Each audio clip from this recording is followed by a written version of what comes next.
अस्सलाम वालेकुम dear subscribers. आज हम अपनी ईडीएम की सेकंड क्लास में हाजिर हैं। उस वक्त लास्ट वीडियो जो थी उसमें हमने 15 के करीब जो ना वो किए थे ईडीएम्स। तो ये मैं पहले भी बताया था कि ईडीएम्स वो वाले हमने स्टार्ट किए हैं जो हमारी रिटन में भी मोस्टली यूज़ होते हैं और हमारी स्पोकन में भी जो है ना वो इनका इस्तेमाल रोज़मर्रा में तकरीबन होता है। ठीक है, क्योंकि आपने देखे होंगे जो पहली वीडियो थी उसमें बहुत सी चीज़ें ऐसी थी और वो इडियम्स ऐसे थे जो हम डेली रोज़मर्रा की लाइफ में यूज़ करते हैं, इस्तेमाल करते हैं। तो बेसिक से एडवांस तक जाने का मकसद भी यही होता है कि आपको चीज़ों की आस्ता आस्ता ग्रेजुअली जो है ना वो समझ आए और फिर आपके लिए समझना भी उनको आसान हो। और सेकेंडली मैं एक चीज़ और भी बता दूं कि as a competitive examination mentor भी अब कह लें, ठीक है।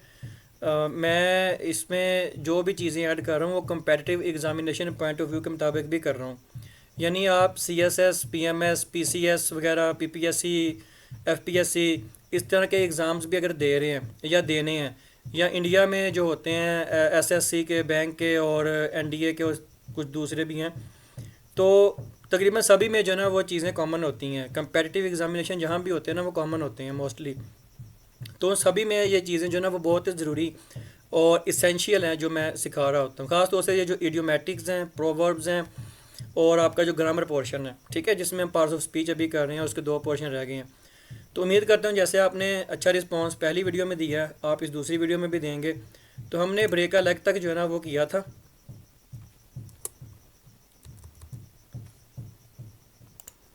तो अब इससे आगे बढ़ते हैं। नेक्स्ट था call it a day. Call it a day का मतलब है किसी चीज़ को मुलतवी करना। मुलतवी एक होता है, एक होता है ख़त्म करना, ठीक है। तो जैसे मीनिंग है इसका to stop working on something, यानी किसी चीज़ पे आप काम कर रहे हैं तो उसको थोड़ी देर के लिए मुलतवी कर देना, ठीक है। एग्जांपल ये देखें तो we have done a lot of work on the report, यानी हमने इस रिपोर्ट पे काफ़ी काम जो है ना वो कर लिया है। Let's call it a day and continue tomorrow, ठीक है। यानी हम यहाँ पे इसको अभी स्टॉप कर देते हैं, रोक देते हैं और कल को इसको जो ना वो दोबारा से जारी करेंगे, ठीक है। यानी इसको दोबारा से करना शुरू करेंगे। तो कॉल इट अ डे का मतलब होता है किसी चीज़ को थोड़ी देर के लिए मुलतवी कर देना, रोक देना कह लें आप, ठीक है। नेक्स्ट है स्टील समवंस थंडर। थंडर यानी to take attention away from someone else achievement, यानी किसी की अचीवमेंट, किसी और की अचीवमेंट के ऊपर जो है ना वो कोई अटेंशन हासिल करना। जैसे I was about to share my good news, यानी मैं अभी, अबाउट यहाँ पे मतलब है कि मैं करीब करीब। अब अबाउट का जो लुगवी मानी है ना वो होता है मतलब, लेकिन हमने ये चीज़ सीखी हुई है कि ग्रामर में या इंग्लिश में या कोई भी लैंग्वेज है, ख़ास तौर से इंग्लिश में, कि जो वर्ड है एक एक वर्ड है ना वो कई मीनिंग्स देता है। तो हमने उसके कॉन्टेक्स्ट के अकॉर्डिंग उसका मीनिंग जो है ना वो अक्स करना होता है। जैसे मैं आपको अगर एग्जांपल दूँ, एक वर्ड होता है प्रेग्नेंट, ठीक है, प्रेग्नेंट। और एक वर्ड होता है ग्रेव। जी, ये जो मैं एग्जांपल्स बता रहा हूँ ना इनको ज़रा गौर से समझिएगा, आपके बहुत से कॉन्सेप्ट इसके साथ जुड़े होंगे जो क्लियर हो जाएंगे। ग्रेव, अब कोई पूछने वाला आपसे पूछे कि ग्रेव का मतलब क्या है, तो ग्रेव का मतलब होता है कबर। आपने अक्सर सुना होगा ग्रेव यार्ड सुनते हैं, ठीक है।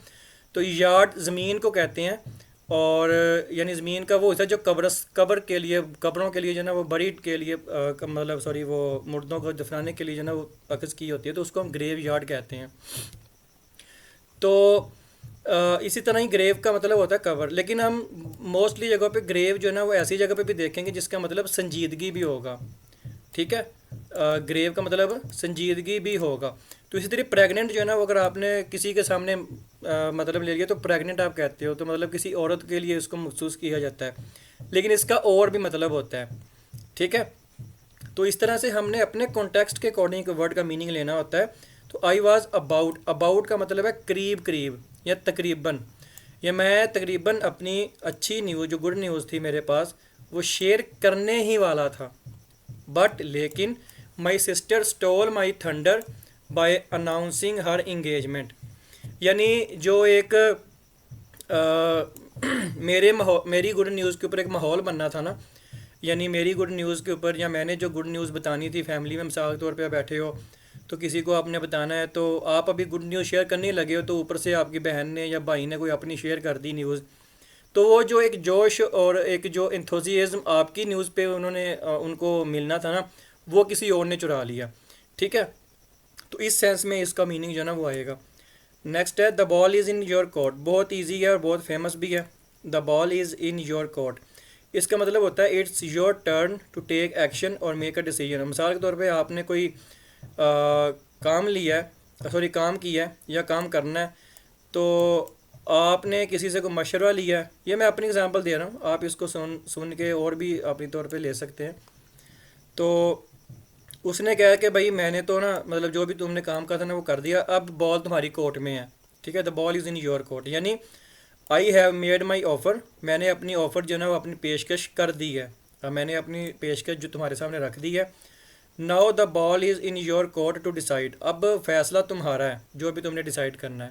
ठीक है, तो ये सेंस में आता है। नेक्स्ट है थ्रो इन द टॉवल, यानी to give up. To give up का मतलब होता है किसी चीज़ को ख़त्म कर देना, छोड़ देना। Never give up in your life. ठीक है, यानी अपनी ज़िंदगी में कभी भी गिव अप करना ना सीखो। गिव अप का मतलब होता है कि आप हिम्मत हार के बैठ गए हो, आपने किसी काम को शुरू किया है, आप उसमें दिल बर्दाश्त हुए, आपको उसमें अभी सक्सेस नहीं आई तो आपने गिव अप कर दिया, छोड़ दिया। After trying for hours to fix the computer, यानी कंप्यूटर को काफ़ी घंटे फ़िक्स करने, यानी उसकी जो भी, अब यहाँ पे फिक्स का मतलब मरम्मत में आएगा। अब मरम्मत ऐसी भी नहीं है कि कोई चीज़ टूटी हुई है तो उसको ठीक किया जा रहा है, मतलब ये है कि कंप्यूटर का कोई काम था, कोई उसमें कोई प्रॉब्लम आ गई तो उसकी ट्रबल शूटिंग के लिए जो उसकी फिक्सिंग चल रही है ना, उस पर वगैरह कि मैंने काफ़ी घंटे खपने के बाद, कोशिश करने के बाद, I threw in the towel and called an expert. वो तो मैंने अपनी कोशिश छोड़ दी, यानी I threw in the towel, यानी मैंने अपनी कोशिश गिव अप कर दी, छोड़ दी। फिर मैंने डिसाइड किया, कॉल्ड एन एक्सपर्ट, कि मैं किसी एक्सपर्ट को बुलाऊँ, किसी माहिर को बुलाऊँ। ठीक है, under the weather. Under the weather भी बहुत फेमस है। ठीक है, और काफ़ी कंपेटिटिव एग्जामिनेशंस में मैंने इसको देखा है।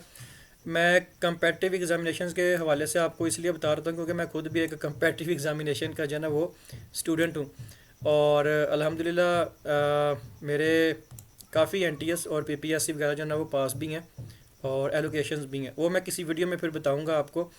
तो अंडर द वेदर होता है feeling slightly ill. Slightly slight से निकला है, स्लाइड की एक कैटेगरी है ये स्लाइटली, तो यानी स्लाइट मीन के थोड़ा सा, मामूली सा। फीलिंग स्लाइटली इल यानी थोड़ा सा बीमार महसूस करना। I am feeling a bit under the weather today, मैं आज थोड़ा सा बीमार महसूस कर रहा हूँ। ठीक है, I might stay home and rest. Might यहाँ पे वो पॉसिबिलिटी की बात कर रहा है। किसकी बात कर रहा है? पॉसिबिलिटी की। जो कैन होता है ना, कैन, कैन, कुड, ठीक है, इसी तरह ही मे का माइट होता है, और ये मॉडल वर्ब है। तो मॉडल वर्ब के साथ आपको पता है हमेशा वर्ब की फ़र्स्ट फॉर्म आती है, तो ये फर्स्ट फॉर्म है। तो माइट का मतलब आएगा कि मैं, हो सकता है, आई माइट स्टे होम, के हो सकता है कि मैं घर में रेस्ट करूं। ठीक है, मैं घर में ही रहूं और रेस्ट करूं। नेक्स्ट है स्पीक ऑफ द डेविल। अच्छा, मैं इसकी एक चीज़ आपको बता दूं, स्पीक ऑफ द डेविल अक्सर आप लोगों ने सुना होगा, देखते भी होंगे, या आप लोगों ने ऐसा कहा भी होगा कि आप लोग किसी की बात कर रहे हो ना, तो अचानक वो आ गया है, तो आप कहते हो यह बड़ी उम्र है इसकी। या हाँ, यहाँ पे ना पंजाब में इसकी एक और भी मिसाल बनी हुई है, शैतान दा नाल या शैतान हाजिर। ठीक है, तो ये स्पीक ऑफ द डेविल ये होता है कि आप किसी के बारे में बात कर रहे हो और अनएक्सपेक्टेडली वो बंदा या बंदी या वो चीज़ जो आप सोच रहे थे या जिसके बारे में बात कर रहे थे ना वो हो जाए, यानी वो अगर कोई किसी बंदे के बारे में बात कर रहे हो तो वो आपके सामने आ जाए जिसकी आपको कोई उम्मीद भी नहीं थी। ठीक है, तो ये होता है कि said when someone appears just as you are talking about them, यानी कोई ऐसा आपके सामने आ जाए जब आप उसके बारे में बात कर रहे हो, तो वही चीज़। ठीक है, क्या आपकी बड़ी उम्र है, अक्सर आपने ऐसा सुना होगा आपकी बड़ी उम्र है, या अक्सर आपने सुना होगा कि हम या तुम्हारे बारे में बात कर रहे थे। तो कई थोड़े से शरारती भी होते हैं, वो कहते लो जी शैतान, वो दोस्त यारी जो होती है, ठीक है, उनको तो उधर वो नाम लेते हैं कि यार ले शैतान का नाम लिया तो शैतान हाज़िर। तो ये इस सेंस में ना ये बोला जाता है स्पीक ऑफ द डेविल। ठीक है, लो जी शैतान हाज़िर कह लो, या लो जी आपकी बात हो रही थी, we were just talking about you when you walked in, यानी जब तुम चले गए तो हम तुम्हारे बारे में ही बात जो ना वो कर रहे थे। ठीक है, once in a blue moon, ये भी बहुत ईजी है और बहुत फेमस भी है, इंपॉर्टेंट भी है। वेरी रेयरली या ओकेजनली, यानी ख़ास ख़ास मौक़ों पे, ख़ास मौक़ों पे, यानी रेयर से रेयरली निकले है। ठीक है, तो रेयरली का मतलब होता है, या रेयर का मतलब होता है शाज़ो नादर। ओकेजनली भी मौके मौके पे, किसी मौके पे, ओकेजन मौके को कहते हैं, तो ओकेजनली भी मौके पे हो गया, ठीक है, यानी किसी खास मौके पे, कभी कभी, कभी कभार भी आप इसको कह सकते हो। तो I only eat fast food once in a blue moon, यानी मैं कभी कभी, या शाज़ो नादर, शाज़ो नादर भी वैसे इसका मीनिंग होता है, मैं शाज़ो नादर या कभी कभी या कभी कभार जो है ना वो फास्ट फूड खाता हूँ। I usually cook at home, मैं यूजली कहते हैं आम तौर पे, ठीक है, आम तौर पे, तो मैं आम तौर पे घर में जो है ना वो कुक करता हूँ, और सॉरी कुकिंग करता हूँ, यानी घर में जो है ना वो चीज़ जो मैंने खानी होती है ना मोस्टली मैं घर में ही बना के खाता हूँ। कैच समवन रेड हैंडेड, ये रेड हैंडेड ये भी बहुत इजी है, इंपॉर्टेंट भी है। ये रेड हैंडेड का मतलब होता है किसी को मौके पे जो है ना वो पकड़ना, ठीक है। तो to catch someone while they are doing something wrong, यानी जब कोई बंदा कोई गलत काम कर रहा हो या करने का इवन के इरादा भी कर रहा है ना, तो आपको उसके बारे में पता है या उसके बारे में कुछ थोड़ा सा शकूक व शुबहात चल रहे हैं, तो आप लोगों ने उसके ऊपर जो है ना वो अचानक से रेड की, छापा मारा। ये मोस्टली पुलिस जो फोर्सेस जो होती हैं ना उनके बारे में बोले थे, लेकिन ये आम रोज़मर्रा लाइफ में भी यूज़ होता है। आप लोगों ने किसी को इंट्रीग करते हुए देखा, किसी को डिसीव करते हुए, किसी की बिट्रेयल पे आपको पता है कि इसने यार इसने कोई धोखा करना है या इसने कुछ ऐसा करना है, या अक्सर आप लोगों ने अखबारों में पढ़ा होगा कि कुछ फलाने महकमे के अफसर जो है ना वो रंगे हाथों पकड़े गए या मौके पे पकड़े गए, ठीक है, रिश्वत लेते हुए। फलाना पुलिस अफसर जो है ना वो बाज़ वक़्त ऐसा भी हुआ था कि कुछ यंग पुलिस ऑफिसर्स को ये ड्यूटी मिली थी, ये आज कुछ कुछ सालों के पहले की बात है। तो उन्होंने ऐसे कई अफसरों को जो है ना वो बेनकाब किया था, जो रेड हैंडेड पकड़े गए थे, जो कुछ ट्रैफिक और दूसरे जो पुलिस वाले थे ना वो रिश्वत लेते या बेजा मतलब लोगों को, शहरियों को तंग करते हुए ना पकड़े गए थे। तो रेड हैंडेड का मतलब होता है किसी को मौके पे पकड़ना, किसी को एन मौके पे जो है ना वो पकड़ लेना। The teacher caught the student red handed, अब देखें ना, टीचर ने स्टूडेंट को रेड हैंडेड यानी मौके पे पकड़ लिया। ट्राइंग जो कोशिश कर रहा था, to cheat on the test यानी टेस्ट में चीटिंग करने की, ठीक है। नेक्स्ट है breaking up the wrong tree. Breaking up the wrong tree का मतलब होता है इसका to look for something in the wrong place और to blame the wrong person, यानी कोई ऐसी चीज़ जो आप किसी गलत जगह में ढूंढ रहे हो या किसी गलत इंसान पे जो ना उसका ब्लेम लगा रहे हो। जैसे if you think I took your book, अगर तुम सोचते हो मैंने तुम्हारी बुक ली है। You are breaking up the wrong tree, ठीक है। I have not seen it, मैंने उसको नहीं देखा। You are breaking up wrong tree यानी तुम जो है ना वो गलत बयानी कर रहे हो या किसी गलत जगह पे ढूंढ रहे हो। नेक्स्ट है jump on the band wagon. Jump on the band wagon मतलब to join an activity that has become popular, यानी कोई ऐसा काम या कोई ऐसी एक्टिविटी जो काफ़ी मशहूर हो चुका हुआ है या बन गया हुआ है उसको ज्वाइन करना। मिसाल के तौर पे when healthy eating became popular, जब सेहतमंद खाना पॉपुलर हो गया, ठीक है। Many people jumped on the band wagon, तो बहुत से लोगों ने इसको अपनी एक्टिविटी बना लिया, यानी अपनी रोज़मर्रा की एक्टिविटी जो है ना वो बना लिया, यानी इसको ज्वाइन कर लिया। नेक्स्ट है like two peas in a pod. Like two peas in a pod यानी वेरी सिमिलर और क्लोज, बहुत करीबी या एक जैसे। Those best friends are like two peas in a pod, यानी वो जो दो दोस्त हैं ना वो तकरीबन एक जैसे हैं, यानी एक दूसरे के करीब हैं या एक जैसे हैं। They do every thing together, वो हर चीज़ एक साथ करते हैं, मिल के करते हैं, मिलजुल के करते हैं, कुछ भी आप इसका मीनिंग ले सकते हैं। 10 अ पेनी। 10 अ पेनी का मतलब क्या होता है? Very common and not special और वैल्यूएबल, यानी वेरी कॉमन मतलब बहुत आम, यानी बहुत कोई ऐसी चीज़ जो बहुत आम हो, और स्पेशल या वैल्यूएबल, वैल्यूएबल का मतलब होता है कि ज़्यादा कीमती ना हो, ठीक है, कीमती ना हो। वो या तो कोई चीज़ ना स्पेशल हो, यानी स्पेशल का मतलब ख़ास, और वैल्यूएबल यानी कीमती भी ना हो बल्कि बहुत कॉमन हो।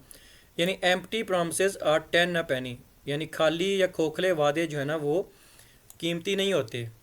आई need to see real actions, मैं हकीकी काम जो है ना वो, यानी जिसको हम प्रैक्टिकल वर्क भी कह सकते हैं, रियल एक्शन को आप प्रैक्टिकल वर्क भी कह सकते हो, कि मैं प्रैक्टिकल वर्क पे यानी जो अमली काम है ना उस पे जो है ना वो बिलीव करता हूँ या करती हूँ, तो मैं वो देखना चाहती हूँ या चाहता हूँ।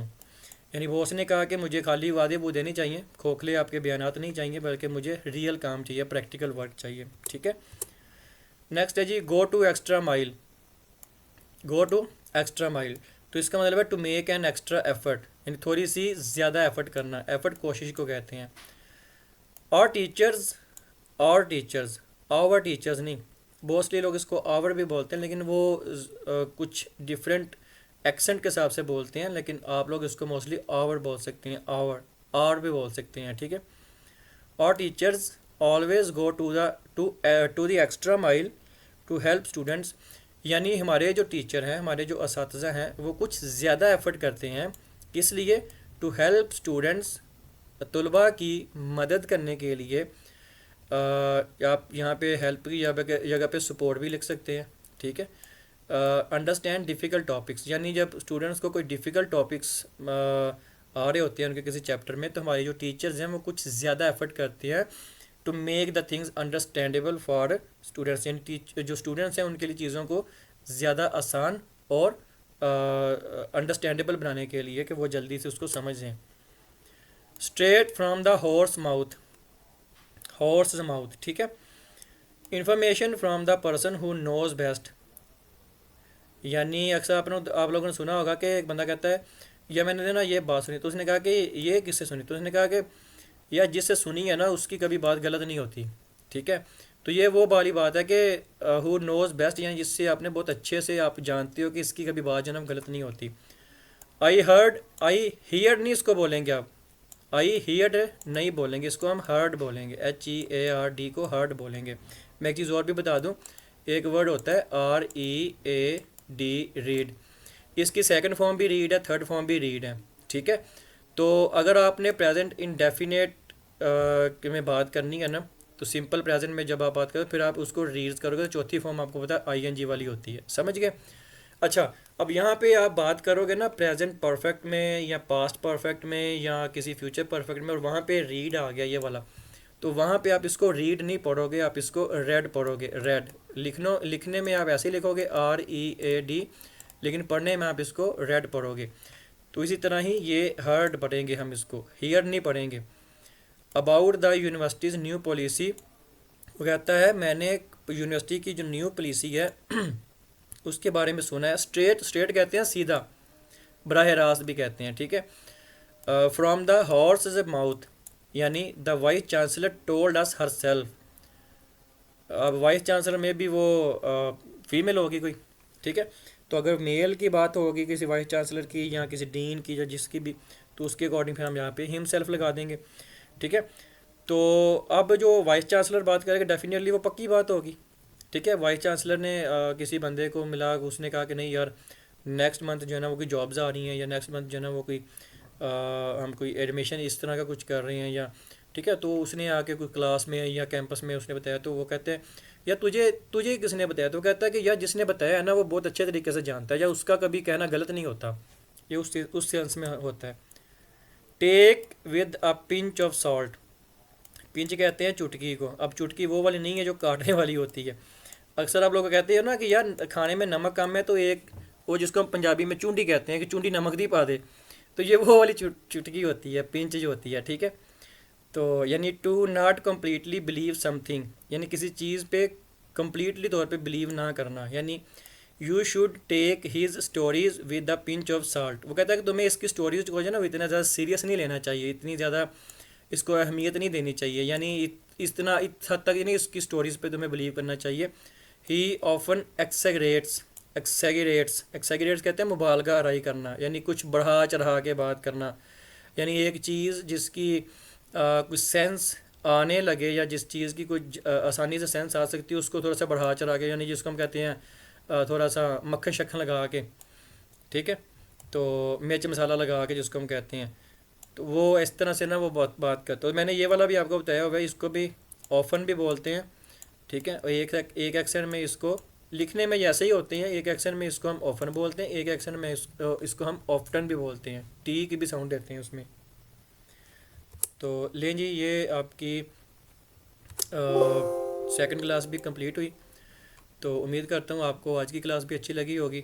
आपको अगर अच्छी लगी है तो लाइक और शेयर कीजिएगा, दोस्तों के साथ शेयर कीजिएगा इसको, और जो नए हैं लोग वो चैनल को सब्सक्राइब कर लें। इस तरह की वीडियोस आती रहेंगी, स्टोरीज़ भी आएंगी, ग्रामर भी चलेगी, सब कुछ चलेगा इंशाल्लाह। आगे आगे मज़ीद भी कुछ नया कंटेंट लेके आएंगे। तो मिलते हैं नेक्स्ट वीडियो के साथ, तब तक बाय बाय।